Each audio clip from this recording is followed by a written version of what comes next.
오늘 본문에는 말씀은 여러분이 너무나 잘 아는 말씀, 용서, forgiveness. 용서라고 하는 게 성경에서 빠지면은요, 이 성경은 굉장히 얇은 책이 될 것 같아요. 용서, forgiveness. 바울 사도는 모든 사람들에게 복음의 빚진 자라고 그랬죠.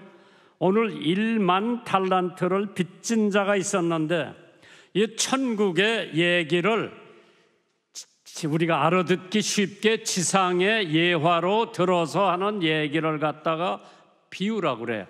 parable.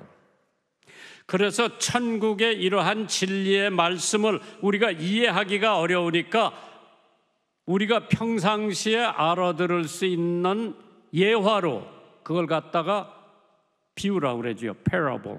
그래서 어떤 사람이 10,000달러, 1만 달란트 빚진 사람이 있는데 그걸 갚지 못했는데 그 주인이 탕감을 해줬어요. 그런데 이 사람이 나가서 자기한테 100데나리온 빚진 사람이 있는데 동관이라고 그러죠. 통역자. 그 사람한테 그걸 내라고 독촉을 해가지고 못 내니까 감옥에 갖다 집어넣었죠. 그러나 10,000달란트하고 100데나리온은 하늘과 땅 차이요. 그런데 그거를 용서 못 해주는 그 동관을 주인이 얘기를 듣고, 이게 나쁜 놈이다, 너도 그럼 10,000달러 갚을 때까지 감옥에 갖다 집어넣었어요. 그러니까 용서 받은 사람이 용서 못 해주는 것은 기독교가 아니죠. 예수님이 십자가에서 나 같은 죄인을 위해 용서해 주셨는데 우리 마누라가 나한테 조금 거슬리는 일이 있다고 용서 못하면 나는 기독교인이 아닐 수가 있죠. 내 친구가 혹시 나에게 조금 실수한 일이 있다 하더라도 내가 큰 죄를 용서받았기 때문에 그 작은 죄는 내가 용서해 줄 수 있어야 그것이 기독교인인 것을 믿으시면 아멘 하시기 바랍니다.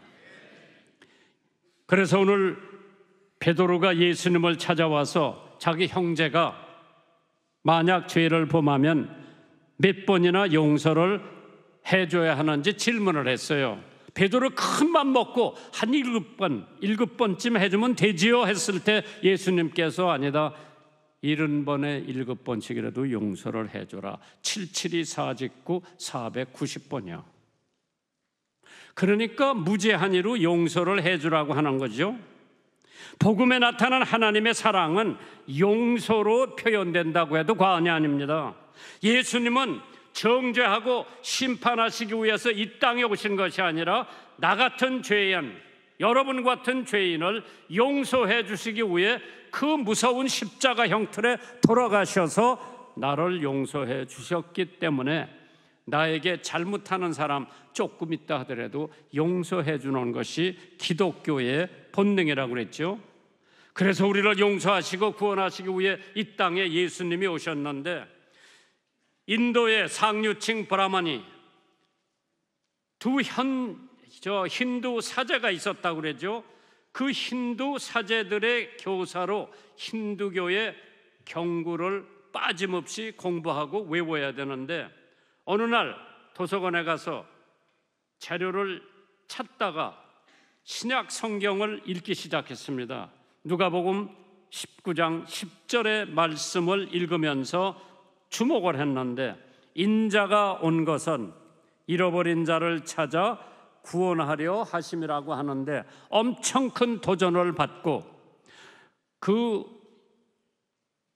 사람이 예수를 믿고 완전히 변했다고 하는 얘기가 있는데 우리 모두는 한 사람의 예외 없이 하나님의 용서가 필요한 사람들입니다. 요한복음 8장에 어떤 여자가 간음하다가 들켜가지고 붙잡혀 왔어요. 유대법에 간음하다 들키면은 현장에서 돌로 쳐 죽이는 것이 그 당시의 법이었어요. 그런데 그 사람을 데리고 예수님을 시험하기 위해서 이 사람을 어떻게 했으면 좋으냐고 물어봤을 때 예수님이 아무 대답도 안 하고 땅에 엎드려서 뭐만 쓰고 계셨어요. 그래서 예수님께서 죄 없는 자가 먼저 돌을 던져라. 그 말을 들은 사람들은 나이 많은 사람서부터 젊은 사람까지 한 사람씩 다 도망가고 남은 거는 간음하다가 붙잡혀온 여자하고 예수님밖에 안 계셨어요. 예수님께서 너를 저주하던 사람들이 다 어디 갔느냐? 다 도망갔습니다. 나도 너를 정죄하지 않을 테니 다시는 가서 죄를 범하지 말아라. 하나님께서 간음하다가 들킨 그 여자를 용서해 주시고 그 용서를 받은 여자는 돌아가면서 발걸음이 얼마나 가벼웠겠나. 자기는 돌로 맞아 죽어야 하는데 예수님 만나가지고 용서받고 인생의 삶이 변한 줄 믿으시기를 주님의 이름으로 축원합니다. 그래서 오늘 본문을 보면서 저는 첫 번째 대지를 용서의 능력을 한번 생각해 봤습니다. 마태복음 18장 21절입니다. 그때 베드로가 나와 가로되 주여 형제가 내게 죄를 범하면 몇 번이나 용서하여 주리이까? 7번까지 하오리까? 예수께서 가라사대 내게 이르노니 7번뿐만 아니라 70번씩 7번이라도 할지니라. 용서 없는 기독교는 존재하지를 않습니다. 우리 모두는 예수 그리스도를 통해서 하나님께 용서받은 사람들입니다. 마태복음 6장 14절에 너희가 사람의 과실을 용서하면 너의 천부께서도 너의 과실을 용서하시려니와 너희가 사람의 과실을 용서하지 아니하면 너의 아버지께서도 너의 과실을 용서하지 않는다고 그랬어요. 영국 시인 윌리엄 브레이크가 뭐라고 말한 거니 친구를 용서하는 것보다 원수를 용서하는 것이 훨씬 쉽다고 그랬어요. 불란서의 수학자 파스칼은 사소한 잘못을 용서할 수 없다면 우정은 결코 깊어질 수가 없다고 했습니다. 진정한 치유는 용서에서부터 시작된다고 그러죠. 누가복음 17장 3절에 너희는 스스로 조심하라. 만일 네 형제가 죄를 범하거든 경계하고 회개하거든 용서하라. 만일 하루 7번이라도 내게 죄를 얻고 7번 내게 돌아와 내가 회개하노라 하거든 너는 용서하라 하시더라. 마음의 상처는 어떻게 치유되느냐? 오직 용서라는 약으로만 치료가 된다고 했습니다. 용서할 때 증오심으로부터 해방되며 분노로부터 자유를 얻게 됩니다. 용서할 때 상처받은 마음은 회복되고 치유가 된다고 그랬죠. 그뿐만 아니라 용서할 때 육신의 질병도 고침을 받는다고 했습니다. 참 우리가 큰 용서를 받았는데도 불구하고 사소한 일을 용서 못하는 아주 작은 사람들이 오늘 내가 아닌가 한번 생각을 해봤습니다. 만약 용서하지 못한다면 그것은 우리의 영혼뿐만 아니라 우리의 육신까지도 용서는 여러분 자신을 위해서도 꼭 필요하다고 했습니다. 무엇보다 용서하지 못하면 하나님과의 관계가 깨진다고 했어요. 마태복음 5장 23절에 그러므로 예물을 제단에 드리다가 거기에서 네 형제에게 원망 들을 만한 일이 있는 줄 생각나거든 예물을 제단 앞에 두고 먼저 가서 형제와 화목하고 그 후에 와서 제물을 하나님 앞에 드리라고 했습니다. 하나님 앞에 제물 드리는 것도 중요하지만은 그거보다 더 중요한 것은 용서라고 했습니다. 그래서 우리에게 용서라고 하는 말은 가장 귀한 단어 중에 하나라고 그러죠. 자신에게 해를 끼치고 고통을 준 사람을 용서할 수 있는 것은 분명히 하나님의 은혜입니다. 리처드 원브란이라는 사람이 있어요. 유명한 사람이에요. 그 목사가 약 30명의 크리스찬들과 함께 루마니아 감옥소에 갇혀 있을 때 간증이에요. 그 사람이 People's Church, 토론토 카나다에 있는 People's Church 선교 대회에 강사로 왔어요. 저하고 그 사람하고 매일 밤 나누어서 설교를 했는데 그 사람은 얼마나 매를 많이 맞았던지 걷지도 못해서 휠체어를 타고 설교를 하더라고. 그 사람 얘기요. 하루는 감옥 문이 열리고 한 사람이 감옥 속으로 던져졌을 때에 그는 자기들을 체포하고 고문하던 비밀 경찰 대위였다고 합니다. 그가 왜 감옥에 들어왔는지 너무나 궁금해서 크리스찬들에게 그는 다음과 같이 얘기를 하더랍니다. 얼마 전에 12살 된 소년이 자기를 찾아왔어요.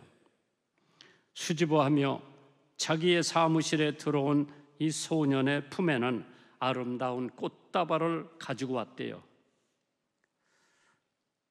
그 소년은 입을 열어서 이렇게 말을 하더랍니다. 대위님, 당신이 우리 엄마와 아빠를 체포해 가신 분이에요. 오늘은 우리 엄마의 생일이에요. 저는 엄마의 생일이 되면 꼭 꽃다발을 사서 엄마에게 선물하고 어머니를 기쁘게 해드렸는데, 그런데 올해는 대위님이 우리 부모님을 체포해 갔기 때문에 어머니를 기쁘게 해드릴 것은 꽃을 선물할 수가 없어서요. 우리 어머니는 크리스찬이기 때문에 저에게 늘 가르쳐 주시기를 원수도 사랑해야 하고 악을 선으로 갚지 말아야 한다고 가르쳐 주셨어요. 저는 지금 어머니가 안 계시니까 이 꽃으로 대위님의 아들의 어머니를 기쁘게 해드리고 싶어서 가지고 왔어요. 이 꽃다발을 대위님 부인에게 전해 주실 수 있으신지요? 대위는 그 소년의 꽃다발을 받았다고 합니다.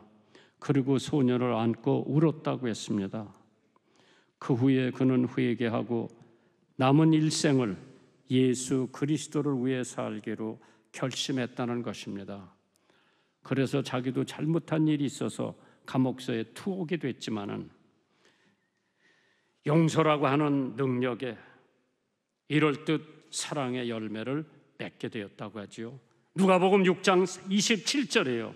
그러나 너의 듣는 자에게 내가 이르노니 너의 원수를 사랑하며 너희를 미워하는 자를 선대하며 너희를 저주하는 자를 위하여 축복하며 너희를 모욕하는 자를 위하여 기도하라고 했어요. 잠언 25장 21절에 네 원수가 배고파하거든 식물을 먹이고 목말라 하거든 물을 마시우라. 그리하는 것은 핀 숯불으로 그의 머리에 놓은 것과 일반이요 여호와께서 네게 상을 주신다고 그랬어요. 용서가 이렇게 중요한 겁니다. 하나님께서 정말 우리가 용서를 해준다고 하는 그 자체가 기독교의 핵심이 아닌가. 미국의 인종차별이 아주 심했던 때가 있었어요. 한 미국 신사가 자기 집 정원 앞에서 맥주를 마시고 있어요. 이때 남루하고 몹시 피곤해 보이는 아메리칸 인디언 지나가다가 그 신사에게 빵을 좀 달라고 애걸을 했어. 배고프니까. 아메리칸 인디언. 그 신사는 너에게 줄 빵이 없다고 거절을 했어요. 그렇다면 지금 당신이 마시고 있는 맥주라도 한 모금만 달라고 그랬어. 그것도 거절당했어. 제가 엄청 목이 마른데 물 한 모금만 달라고 그랬는데 그 사람 뭐라고 얘기했냐면 너처럼 개 같은 아메리칸 인디언에게 줄 물은 없다고 잘라 말했습니다. 인디언은 슬픈 얼굴을 가지고 떠났습니다. 얼마 후에 그 아메리칸 젠틀맨, 그렇지, 신사가 사냥을 갔어. Went hunting in a deep mountain. 사냥개를 데리고 왔는데 사냥개를 놓쳐버렸어. 깊은 산 중에서 방향을 잃어버린 거예요. 야, 방향. 이리 가는지 산속에서 길을 헤매고 있었을 때에 방향 감각도 없이 산속에서 헤매는데 어두워지기 시작했습니다. 그때 배고프고 목마른 것은 말할 수도 없죠. 마침 그때에 지나가던 아메리칸 인디안이 딱한 사정을 보고 당장 그 사람을 데리고 자기 집으로 안내를 해 후히 대접을 합니다. 그 신사가 정신을 차리고 난 후 가만히 보니까 자기를 구출해 준 사람은 아메리칸 인디안, 바로 얼마 전에 자기에게 박대했던 그 인디안이었습니다. 미국 신사는 너무 어이가 없고 부끄러워서 어쩔 줄 모르고 있을 때 인디안이 조용히 말을 합니다. 당신이 얼마 전에 나에게 한 것처럼 내가 당신을 대했다면 지금쯤은 당신은 산중에서 죽었을 것이라. 로마서 12장 19절에 내 사랑하는 자들아, 너희가 친히 원수를 갚지 말고 진노하심에 맡기라. 기록되었으되 원수 갚는 것이 내게 있으니 내가 갚으리라고 주께서 말씀하시니라. 네 원수가 줄이거든 마시고 목마르거든 먹이고 마시우라. 그리함으로 네가 숯불을 그 머리에 쌓아 놓으리라. 악에게 지지 말고 선으로 악을 이기라고 했습니다. 나를 해롭게 해주는 사람을 용서하는 것만큼 참된 사랑은 없습니다. 그래서 용서를 사랑의 완성이라고 성경은 말하고 있습니다. 용서는 꽃이 지팔빛 때 나는 향기와 같이, 페르시아의 유명한 시인이 그의 시에서 백단목은 자기를 잘라낸 도끼에게 향기를 붙여준다고 했어요. 그리스도인은 용서함으로써 사랑의 향기를 발할 수가 있다고 했습니다. 세 번째 대지가 있다면 용서하지 않으면 용서받을 수가 없다고 했어요. 마태복음 18장 35절에 너희가 각각 중심으로 형제를 용서하지 아니하면 내 천부께서도 너희에게 이와 같이 하시리라. 오늘 본문에 용서할 줄 몰랐던 종의 처지가 어떻게 되었는지 마태복음 18장 32절에 그 결론이 나옵니다.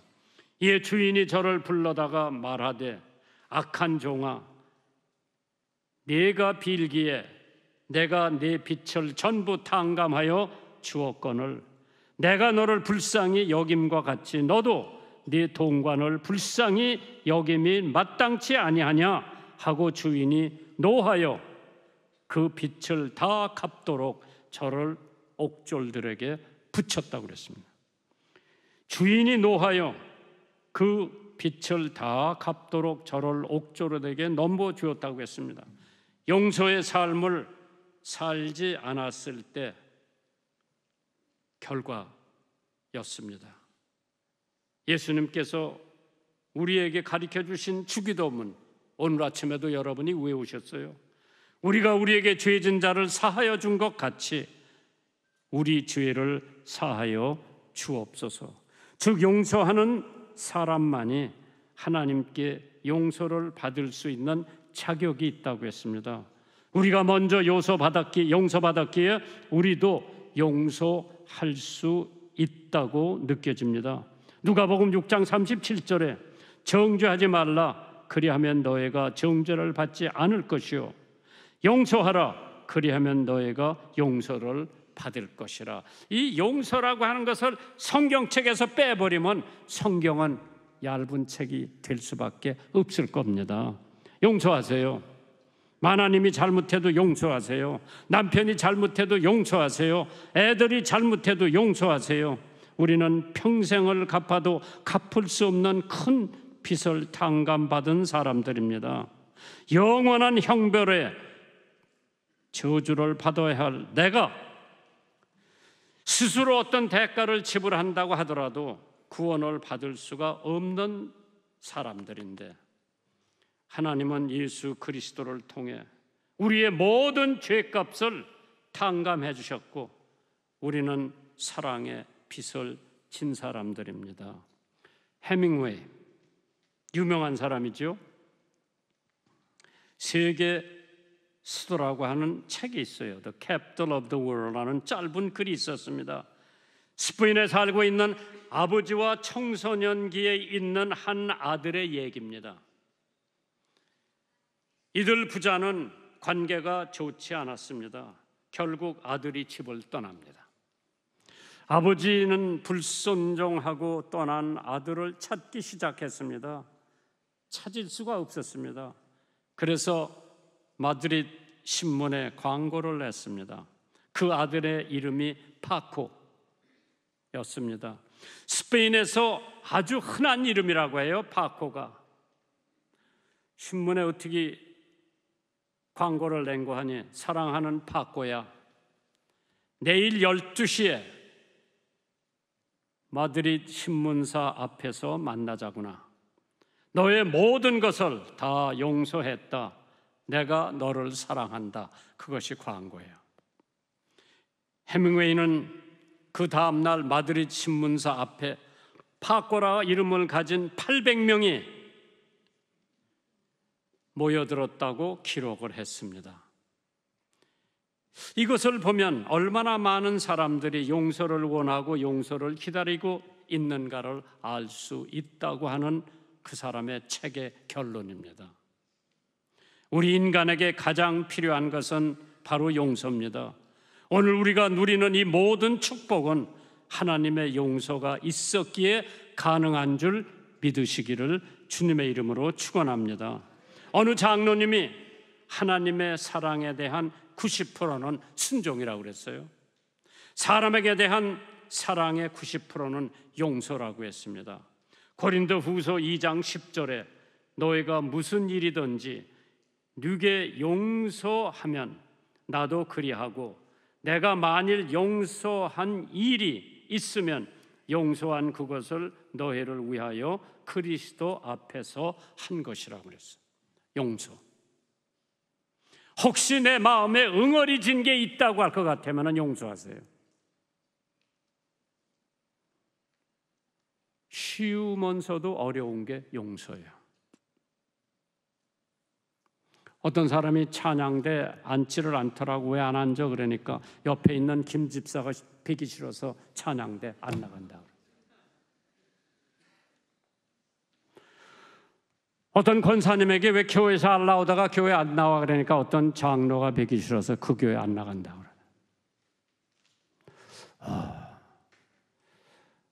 이 교회 나오는 사람들이 안 나올 때 난 김정한 목사 뵈기 싫어서 안 나온다 그러면 내가 사과할게요.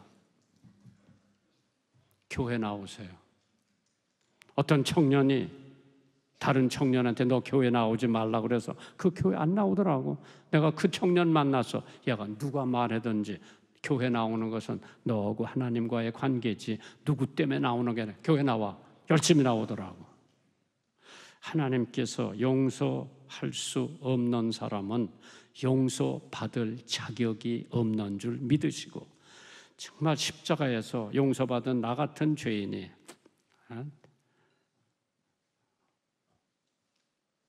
누가 요만큼 잘못해 용서하세요. 잊어버리세요. Forgive.